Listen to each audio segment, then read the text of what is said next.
자, 다음 두 번째 병원식의 종류 들어가도록 할게요. 자, 여기도 마찬가지로 제가 가지치기 잘하라 그랬잖아요. 그러니까 첫 번째에서 병원에서 사용되는 식사의 종류는 크게 세 가지가 있어요. 크게 세 가지. 그래서 일반 병인식, 특별 병인식, 검사식. 그리고 제가 말할 땐 다 쓰세요. 가만히 앉아만 보고 있고 보고만 있으면 졸려. 그러니까 빈종이 가져다 놓고 나서 쓰면은 훨씬 더 정리가 잘 돼요. 기억도 잘 되고. 그래서 일반 병인식에 네 가지가 있어요. 유동식, 연식, 경식, 일반식 네 가지가 있고 요즘은 경식 얘기 많이 언급 안 해요. 그래서 그냥 유동식, 연식, 일반식 이렇게 얘기하기도 해요. 그냥 경식은 가로 이렇게 묶어 놓으셔도 돼요.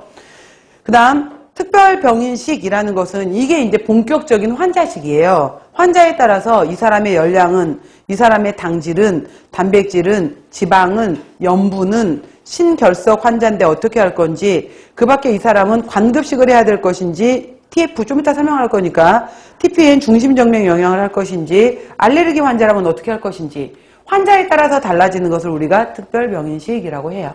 그 다음 검사식이라는 것은 이거는 영양이 목표가 아니라 검사하기 위한 식사다 이 말이에요. 그래서 이 사람이 지방변이 있는지 레닌 검사 좀 이따 할 거예요. 레닌은 고혈압을 알아보는 검사고 칼슘은 결석을 알아보는 검사, 분변 자멸 검사는 혈액 출혈이 있는지 알아보는 검사, 뭐 바륨 검사 같은 경우에도 조직 검사 이런 것도 되고요. 갈색 세포층 검사, 그 다음에 5하이드록시 인돌 아세틱 엑시드 검사, 이건 암을 알아보는 검사거든요.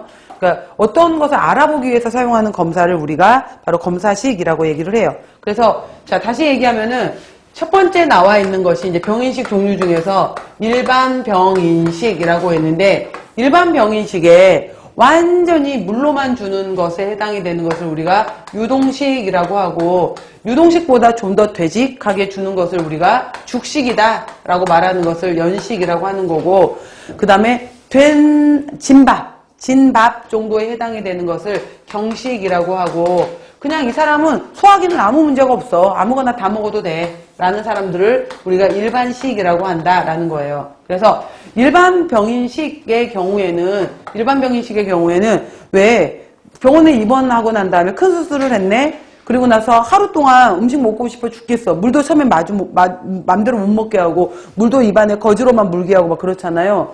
환자들이 제일 힘들어하는 게 물 못 먹는 거래요. 제발 물 벌컥벌컥 먹었으면 좋겠다 이럴 정도로. 그래서 일반 병인식 같은 경우에는 이 사람의 경우에는 영양소를 특정 영양소의 가감 그러니까 더 주거나 덜 주거나는 없고요. 주식에 무른 정도, 그러니까 되냐, 무르냐 이런 정도에 따라서 달라지는 것을 얘기를 해요. 그래서 병원에 가게 되면은 하루 이틀 기다리는 게 방구, 가스 기다리잖아요. 가스 나왔다. 그러면 이제 그때부터 음식 주기 시작하잖아요. 우리가 가스가 나왔다라는 것은 전신마취가 풀리면서 장이 드디어 운동을 하기 시작하고 이제는 음식이 들어가도 얘가 받아들일 준비가 되어 있다라는 게 가스예요.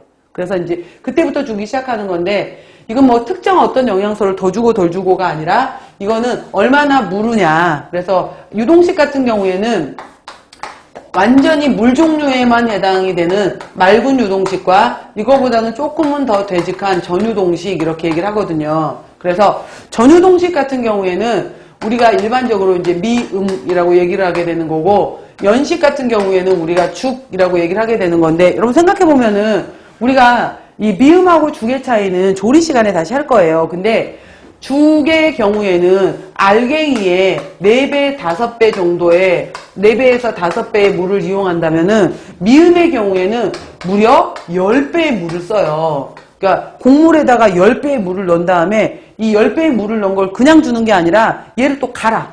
이를 으깨버린 다음에 으깬 것 중에서 그러면은 으깨 놓게 되면